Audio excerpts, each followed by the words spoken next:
We the people tell the government what to do. It doesn't tell us. We the people are the driver. The government is the car. And we decide where it should go and by what route and how fast. Almost all the world's constitutions are documents in which governments tell the people what their privileges are. Hey everyone, welcome once again to yet another episode of Two Noobs Talking. It is episode 62, and with me, as always, is my good buddy John Tracy. John, how you doing this afternoon, man? I made it. No, I'm kidding. I did too. I made it too. My name's Matt Craig, and happy along for the ride. You know, John, before we just hit the record button to go live, I just realized that we didn't even list off. As soon as you said 62. But 62, really, for me, the one guy that really right in my mind, Jason Kelce, right? I mean, in the city of Philadelphia, you can't go wrong with. Is he not probably the best center in Eagles history? Let's just talk about him real quick. Oh yeah, love that guy to death. He and also a nominee for the Walter Payton Award. Yeah. Hopefully he wins it so we can follow over him with that. Yeah, exactly. Other one is a little obscure that I just thought of as soon as you said 62 and realized we didn't do the numbers. Guy McIntyre, when he came over from San Francisco when the Ray Rhodes era, I remember he was the first offensive line athlete that had a personality in my lifetime. Yeah. I remember, dude, he would call in the WIP. Like, he was cool. He was definitely cool. He was a good dude, yeah. And he was really an underrated guard. I mean, he was just so solid. Left guard position, played for the 49ers, of course, when they won the Super Bowls in the late 80s. But, I mean, he was solid. I remember he did come over in Ray Rhodes era, yeah. Yeah. But, yeah, like, Kelce to me was like, I mean, and he still is, the best all-around offensive lineman, I don't think. I mean, we played him, a few weeks ago, I think, on this podcast. Kind of talking a little bit about the Ben Simmons situation a few weeks ago. Oh yeah, it was just a great dude. He's a good ambassador for the city as a sports. Yeah.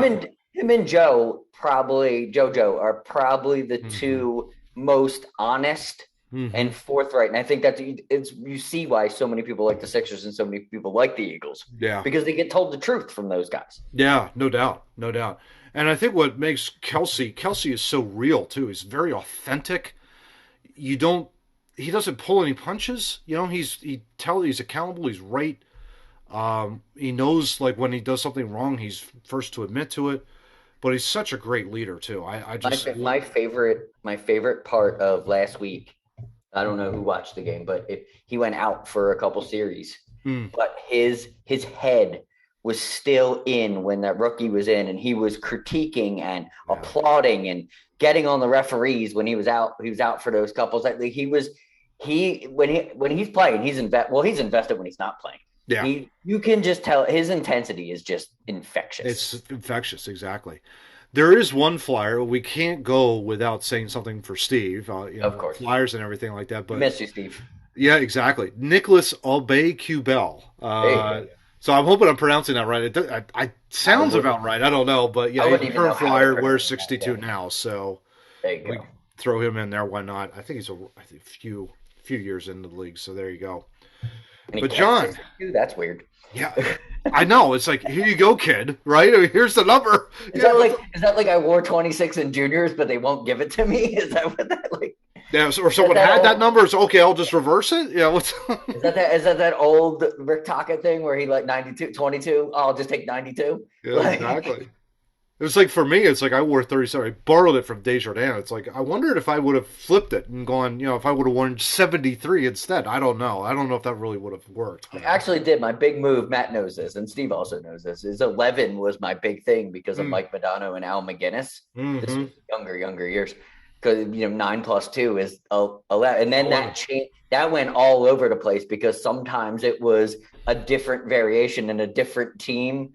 29 was my last that I went. My son was actually born on the 29th of July, so it has a little bit to do with it, but it was still that same combination. Yeah. So I went with it because it followed me everywhere that I went. They're literally my two favorite. Growing up, they were Minnesota and then Dallas with Mike Modano. I would stop what I was doing and just watch him play. I loved I loved watching him play. And then Al McGinnis from St. Louis. Oh, the big wind-up. Yeah. I mean, you can't go wrong with that. I remember there was one game that Gary Thorne calling him when he took a shot and scored. It was the greatest time of I remember he broke Eddie Belfour's hand when he was trying to make a glove save on an Al McInnes slap shot. Yeah, that's really going to really work. But years ago, I remember like Steve, Eddie, and I went down to a Flyers game. It was Flyers Dallas, and fortunately, we ended up winning the game. I think it was 2-1. Steve will remember this. Mike McDonald was wide open, like on the far side, up against the, I think it was the left post. He was wide open. The puck came bumbling across, and he missed the puck. It like hopped over his stick. He missed it. I was like, oh, where was he? But the Flyers ended up winning the game 2-1, thankfully. But it was like one of those games where it was like, holy cow, how do we miss Mike McDonald? He's wide open on the far post. Exactly. Like, good grief. My great Mike Madonna moment is on the ESPN game where the belt broke and his pants were falling down. Yeah. And he literally is on the power play with his pants falling down. He's pulling them up. He's getting into position. They're falling down. He's pulling them up. He ends up scoring the goal.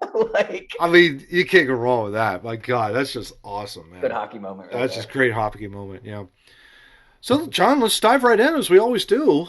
This is a very interesting first topic. We're going to flash this up on screen. Instagram, big tech, big giant here with their app.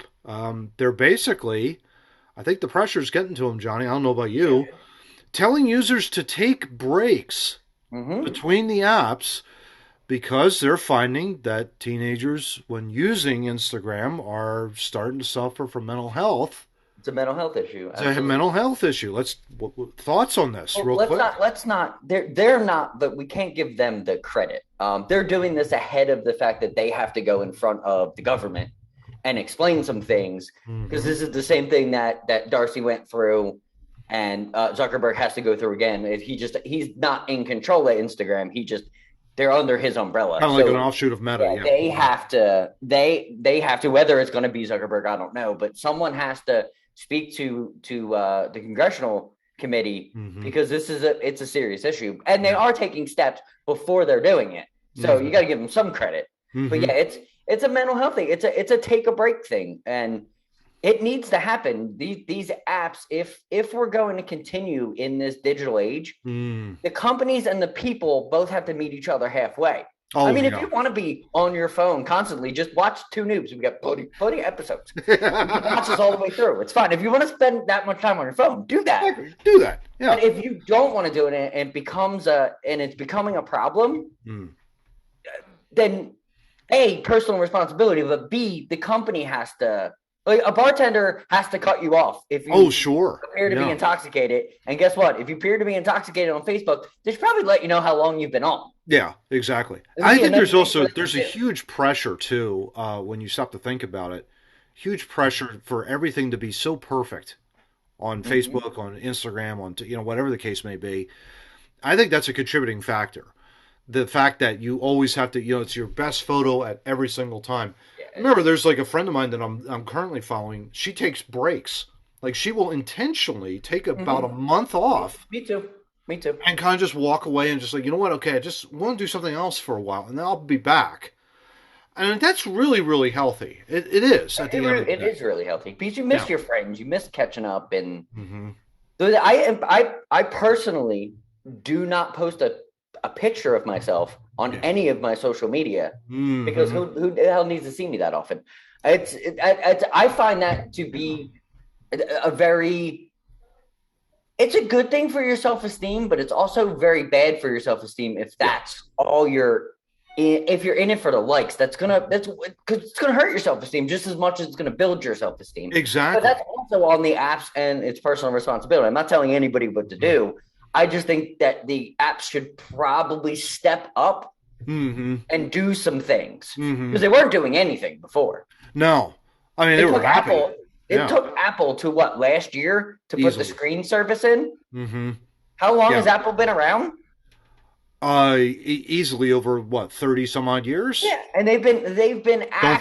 Don't factor check on that. For that, Steve. For crying out loud. Just in their phone history, they've had this data the whole time, but now just recently last year, because because the government and the people are putting pressure on them, they put out this screen service that tells you how long you've been on your screen. Mm-hmm. Very helpful.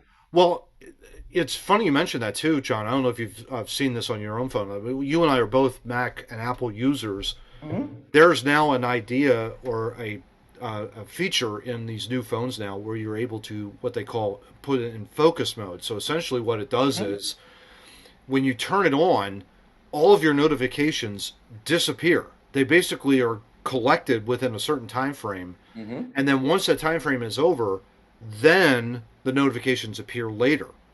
I think that's a step in the right direction. Oh, absolutely. Absolutely. I use something similar to that with the driving. Mm-hmm. I've used it for church. I'm usually off between from 9:30 to noon on Sundays. Yeah, it should.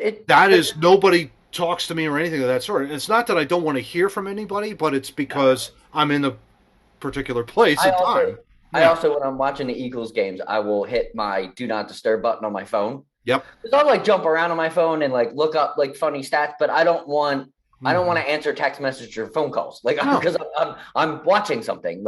I know I'm pretty good with it. I've always been good with the notification thing. I've never used to be in the past. I was horrible at it. Horrible in the beginning. Horrible. As soon as I learned how to turn them off, that made my life such a better place. I can remember when I've mentioned on the podcast before, where I was a Facebook junkie. I was on it all the time, every single time. Now I've gotten into the habit where I log off Facebook. Mm-hmm. And I walk away from it, and I've turned off all notifications. Yeah. And that has really helped my own self-esteem to basically say, okay, I don't always have to know what everybody else is doing on Facebook. Yeah. I can walk away from it. And the fact that I have the discipline now to basically say, okay, I can log off of this thing and walk away from it so that no one else can log in, that's a really good thing, obviously. Yeah. It's good, but it's also like Facebook for me is great because I've cut out all the negativity. Mm-hmm. And now it's just because I don't talk on it, which was a part of the negativity. We have a place where my opinion can be told. I don't do it on Facebook, and I found how brilliant it is just to see happy people having a happy life. Oh yeah, but it's also you got to change the perspective of why you're on there. If you're on there to argue politics, that's what you're going to get. Yeah, exactly. Yeah, or trade. I think there was one post I remember. One of my friends, I sent it to you yet the other day. Mm-hmm. This vaccine song. Where it was oh, look at me, we created a vaccine, da, da, da, da, da. And I was thinking, whoa, that's really creepy. Thank you very much. Yeah. Oh, my gosh. You're going to find those people. Yeah, exactly. Yeah. But I think it's really good in the fact that, okay, Instagram's going to be testifying. This really should have been done, to your point, a few years ago. It really should have been. I'm not saying in the beginning. I'm not going to hold them accountable because everybody is starting a new company. You're always going to make mistakes. Mm-hmm. But these companies, Facebook, Twitter, Instagram, TikTok, Clapper, Rumble, you can name it, whomever you want to. Fill in the blank, yeah. Mm-hmm. You're old enough now in your company to have a director of privacy and advancement and whatever else whatever BS name is going to be put in front of that person that looks at your company from the inside out saying, hey, maybe we're not doing this properly. Every company needs that. Oh, sure. But they don't have that. So it's always about continuous you're starting to have that. Yeah, it's always about continuous improvement and getting better as a company. Yeah. And I think a lot of it too is the fact that the mental health is a big, big issue right now, not just because of this pandemic, but this has been building for a while. This really has been the constant need to be validated on social media, and if you're not, then it's the worst thing that ever happens in the world. You got to just drop that. It's you got to live your life outside of gaining other people's approval, that kind of a deal. And, it's okay to have friends, but if you're gaining to get approval, that's not really a friend. A friend really speaks truth into your life sometimes when you don't want to hear it. That kind of thing, and guides you along in that regard. So, yeah. That's what Steve does for us all the time. Yeah, that's why he's the fact checker and why we hate his guts. No. I got a Cuomo face. Gotcha. Yeah, It was gotcha. actually Steve's idea. I'm gonna let the cat out of the bag. It was actually Steve's idea. He sent a text, "Hey, can I have a Cuomo face?" And I was more than willing to oblige. I ran from my phone to my computer and had that thing. That's great. That's great. That was awesome, by the way, of last week. That was so funny. But anyway, let's move on, Johnny. Topic 2. And, it seems to be pulsing through the veins now in the country that Omicron, the 4th coronavirus variant, is now present in the United States.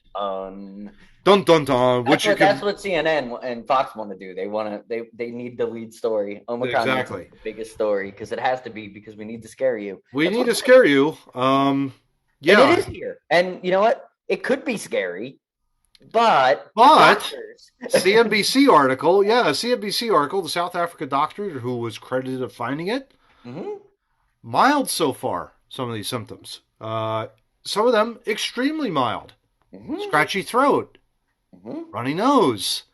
Sounds familiar, doesn't it, Johnny? Yeah, sounds like a common cold. Sounds like if anybody was sick in the last week, we probably had something like it. Yeah, I, as you know, I was finding a little bit of a little cold myself. Last podcast, that kind of stuff. I was kind of happy to say that I have pulled through, and and everything. I'm happy to also say on the podcast it was non-COVID. No, I did not get a test because I didn't need anybody to worry whether or not I had COVID or not, because my body did its job and kicked the virus out of my system. Thank you very much. I made sure that I was socially isolated. I made sure that as I fought through the fever, which I had, it was only on for a couple of hours, left after that point. Next thing you know, a couple chicken soups, later, chicken noodle soups later, no problem. And trust me, I've been talking to Matt almost daily. He literally has progressively gotten better each day. Each day, you can hear it in his voice. He say 7 to 10 days. That's what the common cold's all about. That's what the common cold's all about. And this, I think, this Omicron, moronic, whatever you want to call it, variant, fourth separate variant now. If you're from the right, you call it moronic. If you're on the left, you're going, oh my God, it's Omicron, we're all going to die. No, you're not going to die. You're not going to die. And it was very interesting, too. I sent you, Johnny, a screenshot of the Wall Street Journal coronavirus tracker. I made mention of this, of course, with my parents, having lunch with them today. Hey, look, at this time last year, we were at 230,000 cases, and we're exactly now one half of that. Beautiful. Right now.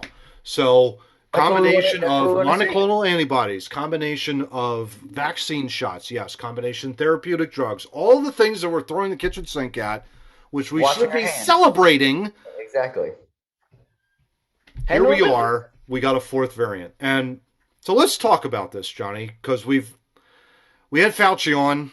We're not going to play his stupid CNN video. It was really 11 minutes of dog shit. And you asked me to try and polish dog shit, and that wasn't going to happen. Okay, it was great. It was. But he's once again He was setting the seeds. Exactly. More times. It was great. He's setting the foundation. Well, he's such a creepy uncle.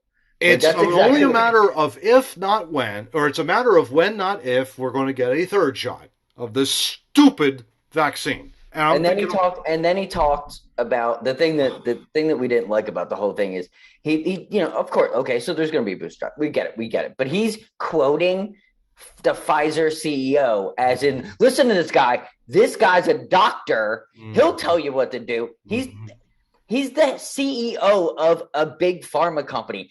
They're not trying to cure you. They're trying to sell you shit. And he's looking at the Pfizer CEO as he's speaking gospel. That was my problem with the whole thing. Like, if I'm a health professional, which I am not, I'm not taking advice from big pharma. No. I'm taking it from the scientists to do it. Same thing in my business. I'm not going to go to a doctor and ask them advice on how I fix a machine. I am going to my doctor Yeah, exactly. And I am saying, okay, what are the symptoms of this variant? Well, it's mild. Okay. Logic then to me would dictate, because it's mild and it's a variant of what we've gone through before, I really don't. I've made the calculation in my mind, the cost benefit analysis in my mind, that I do not need a third shot. I've gone ahead. I've said it on podcasts. I did the 2 shots. I don't need a third. 45 years old. Knock on wood, I'm very healthy. But for crying out loud, I don't need it. I've heard that from a lot of people. Yeah. I have heard that from a lot of people in the news, in my everyday life. I've heard that, they're not interested in the boot. They feel and the parents, 75, 80, totally different story. They feel they need the booster. If you feel you need it, do it. Go for it. Don't. That's where I stand on the whole thing. If you feel you need it, absolutely do it. Because you should always be protecting yourself. Yeah. Yeah. You do your own benefit analysis. You do your own cost benefit. Of Pfizer. That's my big thing. And Fauci apparently is praying at the church of the Pfizer guy from that. Well, let's face it too. When you have, let's face it, Dr. Drew, Dr. Oz, and that bastion of media, fantastic. I don't know what else to make of him, but Piers Morgan. All say to this guy, this guy should leave. Yes. Don't forget about crazy Rand Paul. And don't forget. Crazy Rand Paul. They're all saying to him, look, dude, check your ego at the door. Yeah. Stop kind of being the salesperson for Pfizer. They've got a sales force that could go out and sell their stuff. Absolutely. And I think we should always think about trying to put together the kitchen sink approach. Mm-hmm. Really, in all of this, throw everything at this virus, whatever the case may be. Yeah, well, it's always going to be here, so we might as well get used to fighting it like we did with the flu, because the flu once did not exist in this way. And Matt's going to share something with you in a moment here. That's going to show you some logic and determination. This was stunning. This was absolutely stunning. This actually came. Government should do.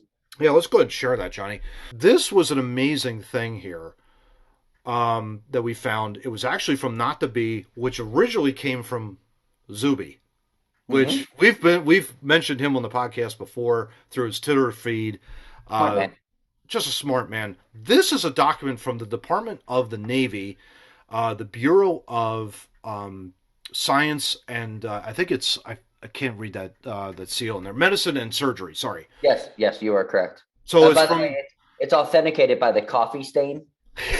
To the left. But you got love, right? Just just kind of just stayed there for all time. That's either got to be a cigarette butt or it's got to be like some sort of cigarette. Some sort of coffee. It's like coffee because you've got 4 drips. I'm no forensic scientist, but you got 4 drips. It's great. Getting smaller to the face while it's being. It's absolutely hilarious. But okay, so this is from September 26th of 1918. So this is during the influenza pandemic, one of the worst ever pandemics in the world's history, one of the worst. So I'm just going to read a few sentences here, John. I want to get your thoughts as we go through this. Influenza is what they're calling grip here. It's GRIPPE. It is now spreading over the country in epidemic form. The last extensive epidemic occurred in 1889-90, and the disease was very prevalent for several years after. So that's very interesting. Yeah. The present epidemic disease is plain influenza. The term Spanish influenza has been applied because of its recent prevalence in Spain. Makes sense. Not racist. Just. They found it in Spain? Yeah, they're just putting an origin to it, so in case it changes. Check this next sentence out, Johnny. Influenza occurs every year in the United States. I want to make that clear for Dr. Fauci. Influenza occurs every year in the United States. COVID is a form of influenza, by the way. Even back in 1918. Yeah, but it is more contagious during an epidemic, and pneumonia is a more frequent complication. And I don't think you need to be doctor to understand that why it's more contagious during an epidemic. Isn't that because more people have it? Yeah. And they're spreading it, whatever the case may be. Yeah. Influenza is caused by a germ, the influenza bacillus, which lives but a short time outside the body. Fresh air and sunshine kill the germ in a few minutes. Yes. How come this wasn't said like in 2020, Johnny? We all had to be locked in. We all had to be. I don't know. This was from the Department of the Navy. Mm-hmm. They write this in 1918. Yeah, Kills the germ in a few minutes. They don't have any vaccines. They don't have any of that stuff. We haven't even gotten into that science yet. No, Yep. this is full on. Just some of these rules are really, really good. Really amazing. Protect yourself from infection. Keep well and do not get hysterical over the epidemic. Yeah. Beware of those who are coughing and sneezing. Keep out of crowds, avoid theaters, moving picture shows, which I love, and other places of public assembly. So it's not saying we got to lock down these ideas, but just keep away from them. If you have a cold, don't go with the healthy people. Bingo. That's literally what it's saying. That's literally what it's saying. Yeah, that's what I'm getting from it, at least. Exactly. Do not travel by railroad unless absolutely necessary. That would be, don't go on the bus, don't fly, Exactly. If you're sick, you probably should not be in confined areas. Yeah. Makes sense to me. Do not drink from glasses or cups which have been used by others unless you are sure that they have been thoroughly cleansed. Well, that kind of makes sense. Yeah, I'm screwed. I lick cups all the time. No kidding. Now get this one. You could do much to lessen the danger to yourself by keeping in good physical condition. Yeah. 2 Noobs Working out. said that. Exercise. Yeah. Avoid close, stuffy, and poorly ventilated rooms. Insist upon fresh air, but avoid disagreeable drafts. So essentially, keep your windows open. But if it's cold, shut it. But make sure that everything is properly ventilated. You should probably need cold or hot. That doesn't seem to work. Yeah. This last one, and we can finish this right here because this is just normal, basic stuff. Yeah, eat simple, nourishing food and drink plenty of water. Mm-hmm. It's common sense.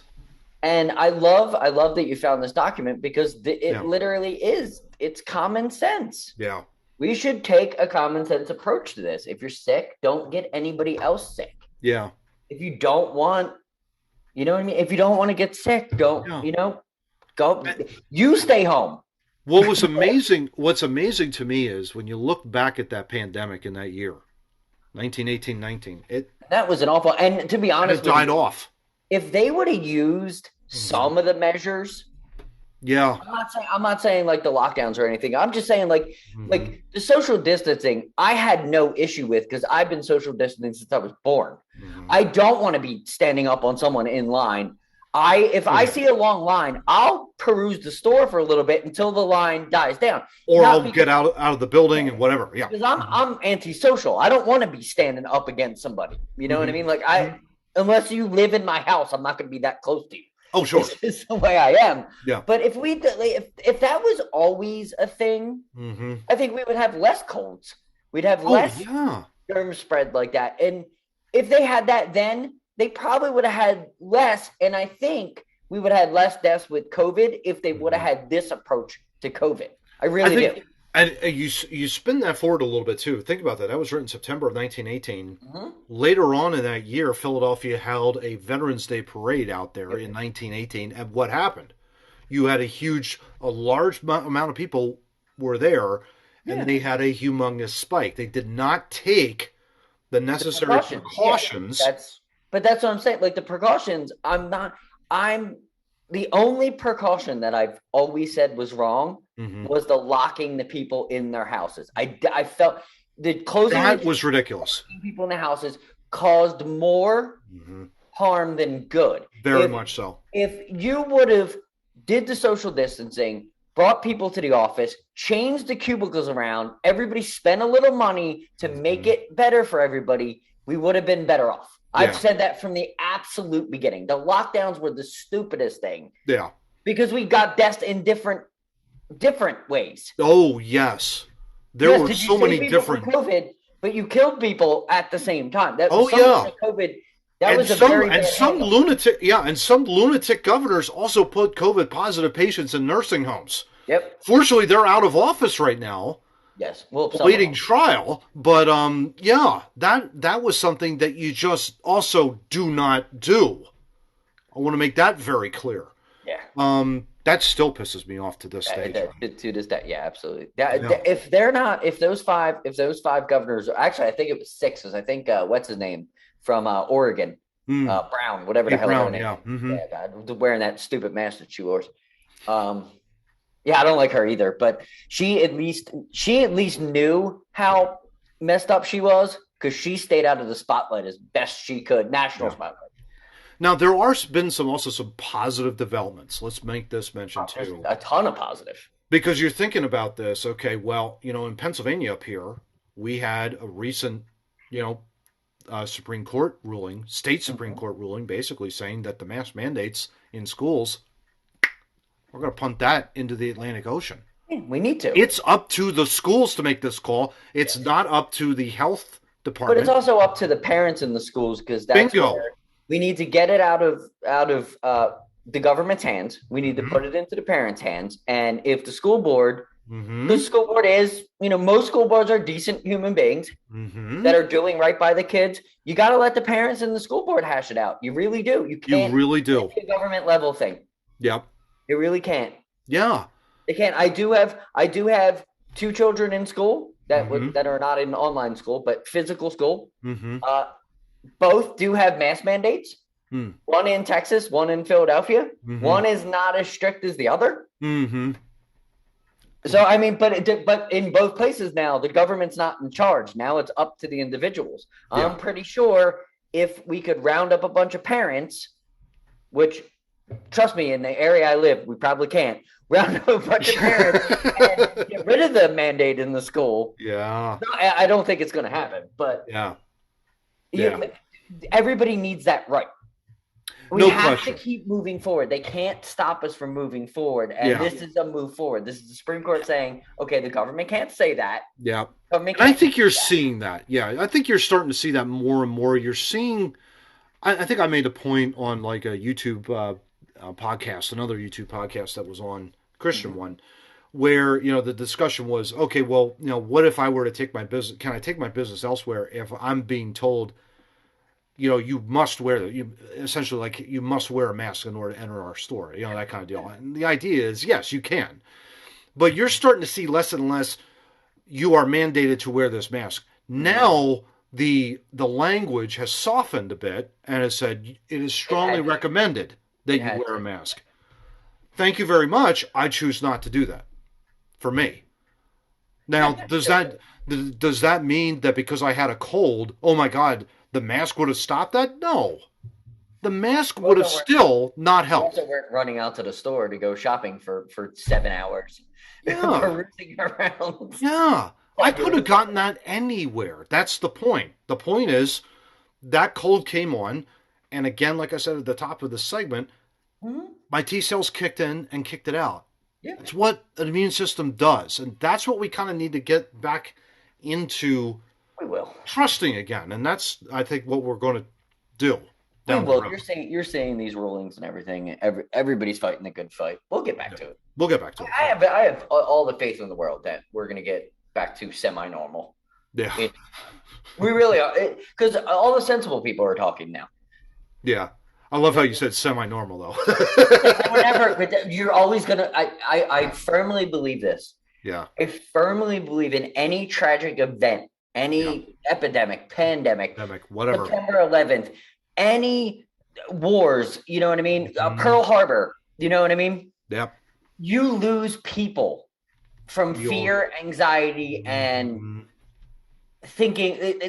There is a segment of like I said to my wife today, haha, funny. I was like, just remember, 18% of people in this country think Biden's doing a good job. Yeah. You look at it like everybody else wants to look at it the other way. Yeah. 92% think he's not. It's 81%. It's 82%. Oh, I'm sorry. 82% think he's not, but there's still 19. Like you're going to lose. You're going to lose 19% or 18% to what we talked about the Japan thing before with the Air Fox. They still wear masks in Japan. Oh yeah. They still do it. Yep. No doubt. No doubt.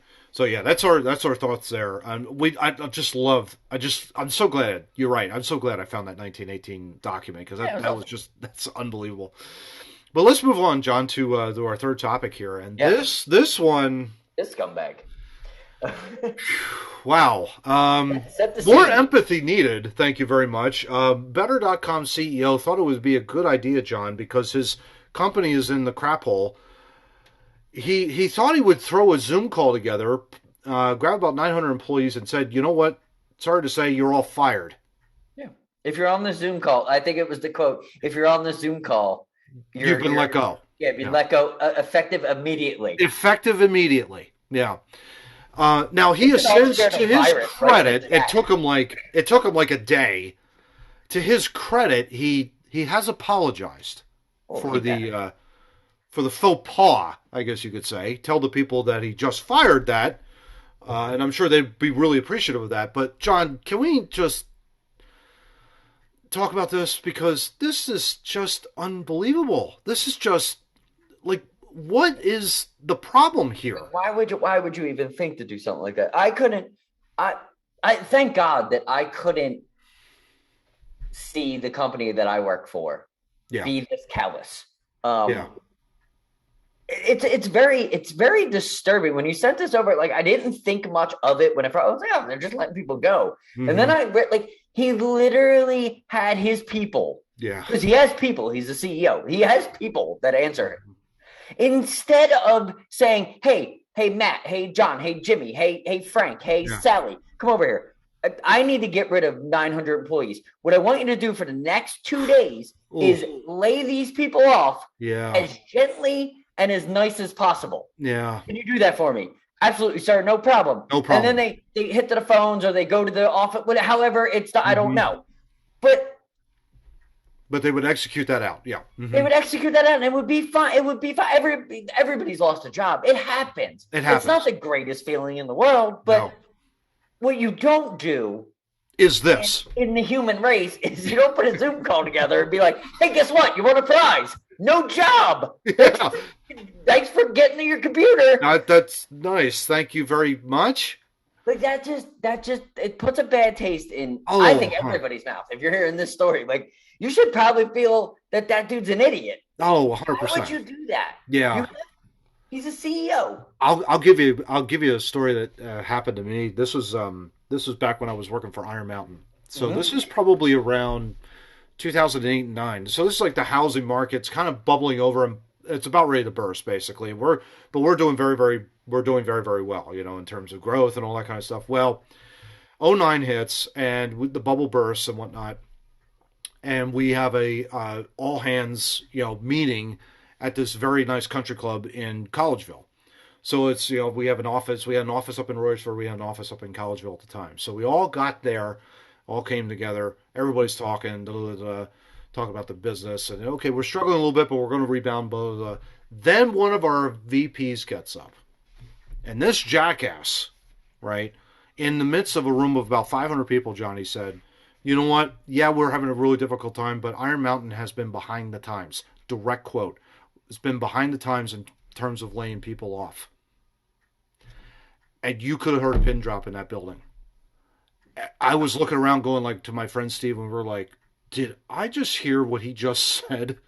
How come no one's rioting yet? It was like the lack of empathy by people and I think this has been a big problem in business. I think so. The issue that really has been happening is the people that are like in the, like the grunt workers, the people that know the business, dig into it with their hands. They're, build it up with their own two hands. They get to a certain level, but then when you're in a VP level, they bring somebody from the outside in who has no idea what the culture is like for like the first couple of months. Absolutely. And then all of a sudden, they've got to make calls to say, well, I'm sorry, I got to let you go.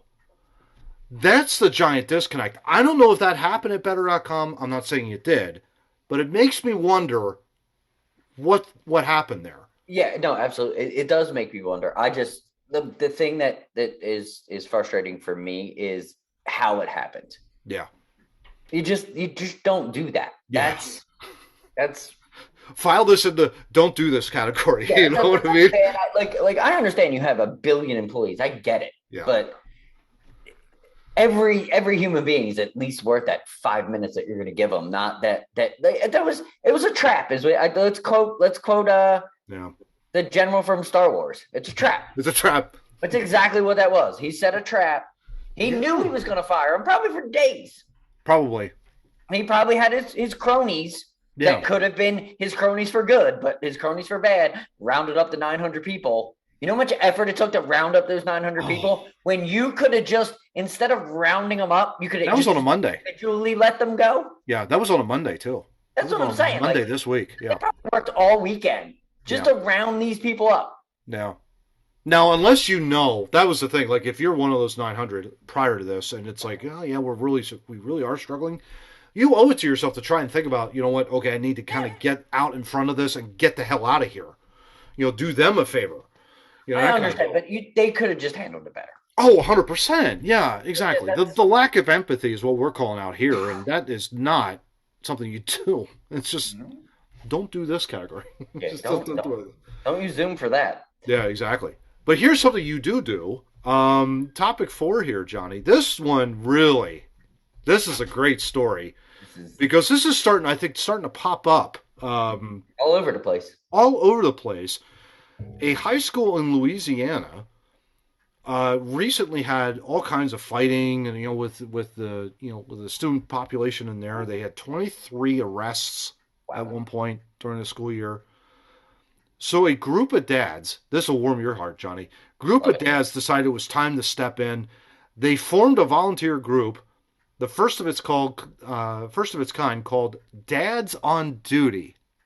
Now, how cool is that? Awesome. The group is about 24 fathers. They patrol the school, and ever since they launched this, no fights have happened in the Louisiana school. Well, they're thinking about doing this nationwide. What are your thoughts on this? They're adding protection, but also from what we were reading, they're grabbing students and they're de-escalating stuff with jokes and meeting. And I remember in school, there were fights here and there in high school, but we had a really good group of assistant people, custodial, that I remember it very, very, very fondly that they were like the liaison between the teachers and the upper, principal and all that, because they could relate to us because they were not much, they were in their 20s and you know what I mean? Yeah. And they could just de-escalate stuff that would happen that would be like that.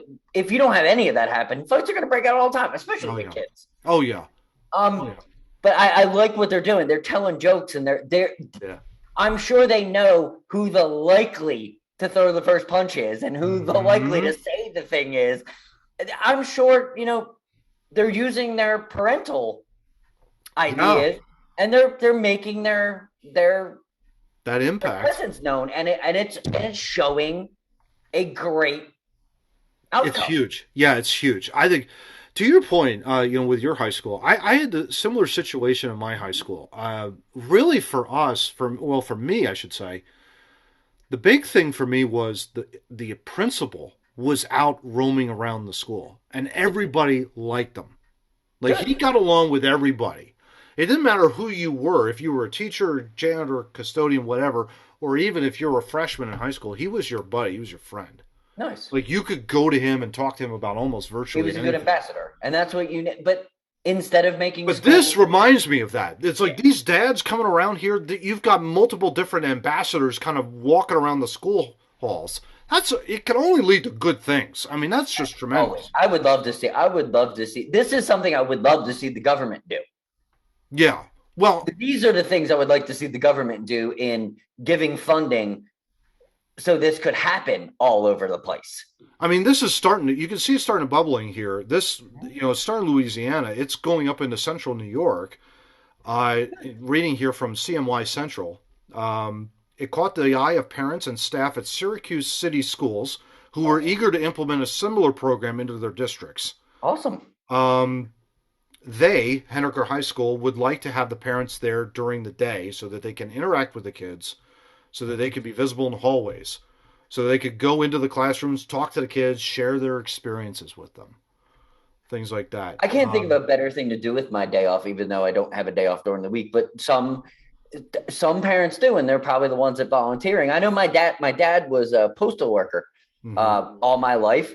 He always had a swing day off, so it was always in the middle of the week. I'm pretty sure if there was, a need, he probably would have filled it. Who's to say you get like a retired person or something? I'm thinking of my father. My father walking over the hallways of Springfield High. It would be great. Oh my gosh! You got the former adjutant general. Come on. And you don't even need that many people. That's what shows you the success that these guys were able. What is it, like 10 people?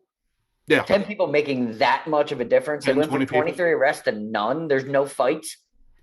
So you're arresting come on, left and right, and then these 10 guys step up. Yeah. Do what they are brought to do, and they do a great job. And all they're doing is just walking around, just checking to see how their kids are doing, and not just there, but everybody's jokes and having fun and knocking it up. Taking the seriousness out of life, which is what you need to do. Yeah, exactly. And I think that can only help. And, it's like, hey, if it's something where you can go into that, especially when you've got, like, you're talking, let's just say into the inner city, you need your fathers to kind of go in there and kind of help to calm things down. So it's not always I think it's everywhere. Yeah. It doesn't matter if it's inner city or rural. I would agree.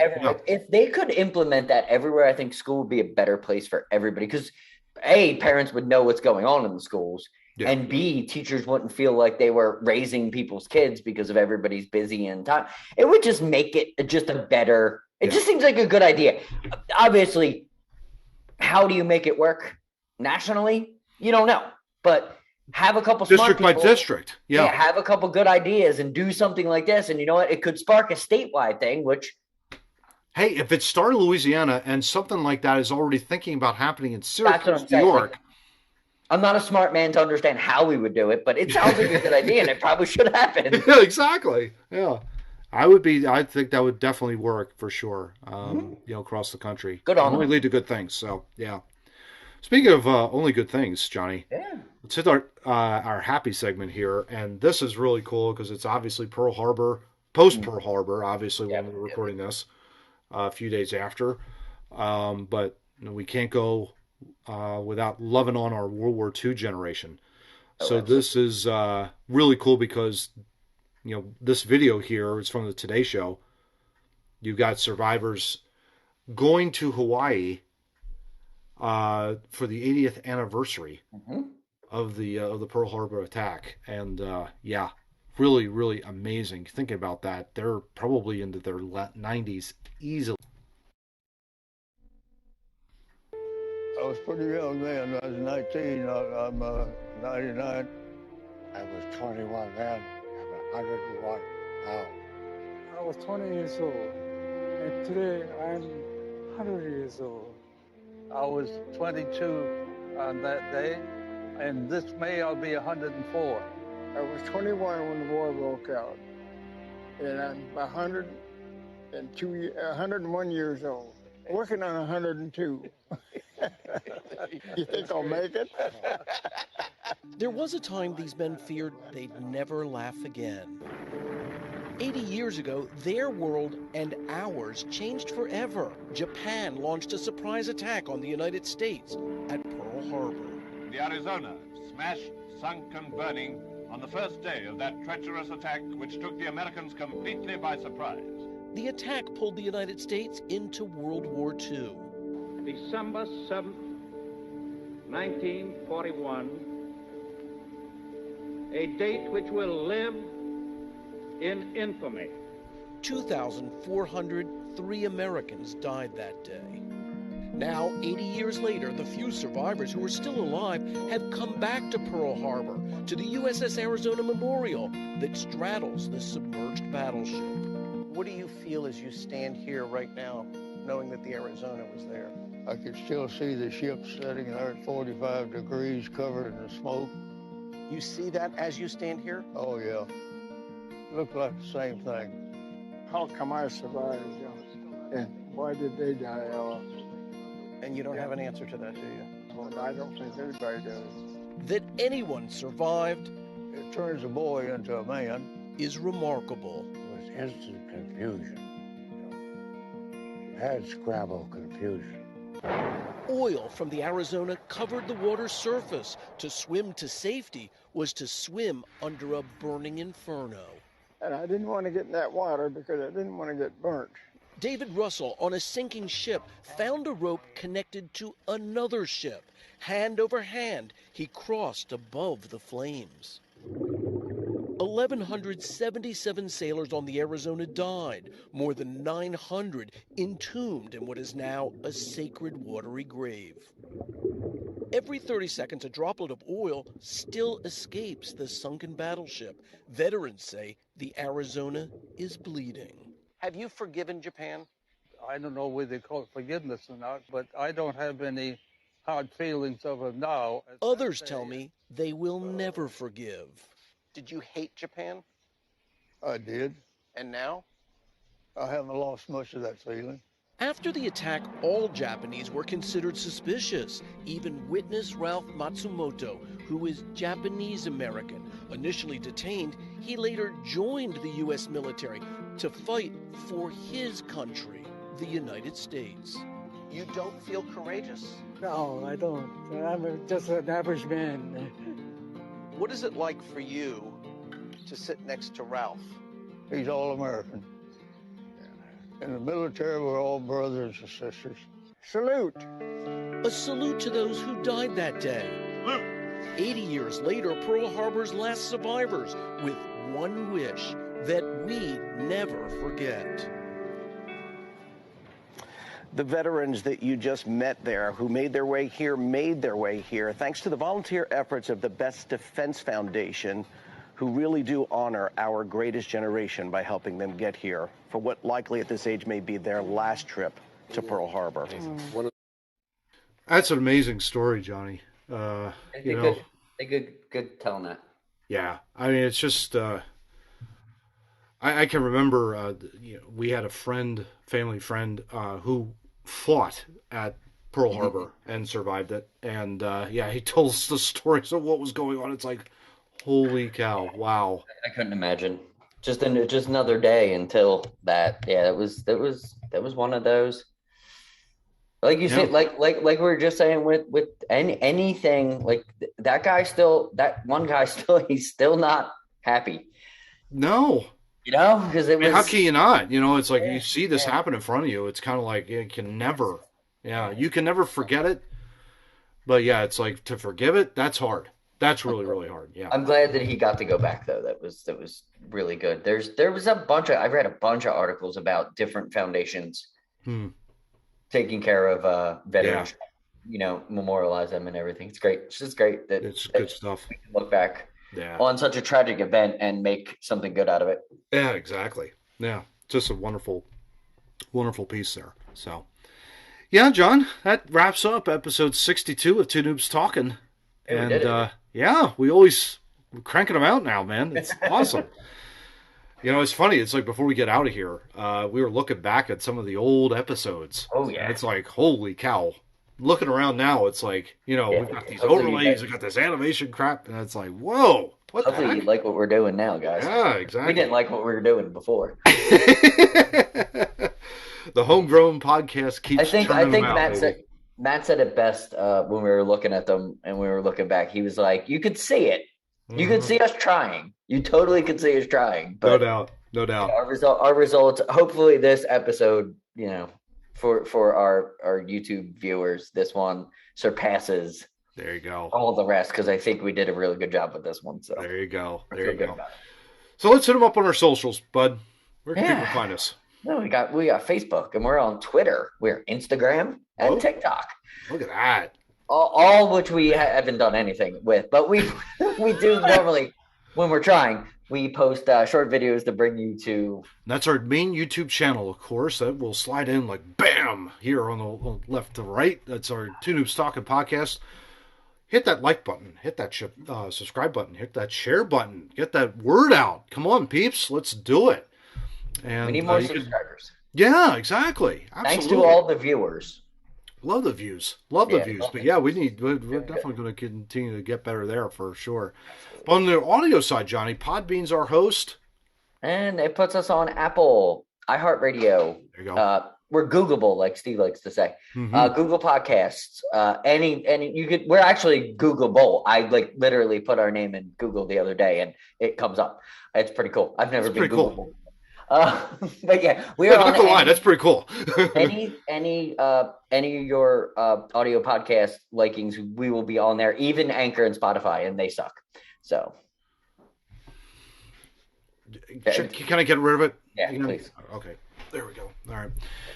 But yeah, and of course that leads us also to our show notes. That's twonoobstalking.wordpress.com, and of course if you enter in your email address there, show notes show up in your inbox the very next day. I got some work to do to kind of, tighten this up a little bit on the show notes side, but that's okay. Love doing that. We'll make it happen. Yeah, we'll make it happen. Absolutely. But that's it, Johnny. We've hit it. We're on to 63. Yes. And, I guess, do you have anything final to say before we get the heck out of here? No. You like my new lights? I love your lights, man. It is the Christmas season. Talk to you all next week, guys. Take care. If you don't read the newspaper, you're uninformed. If you do read it, you're misinformed. That's a great question. What is the long-term effect of too much information? One of the effects is the need to be first, not even to be true.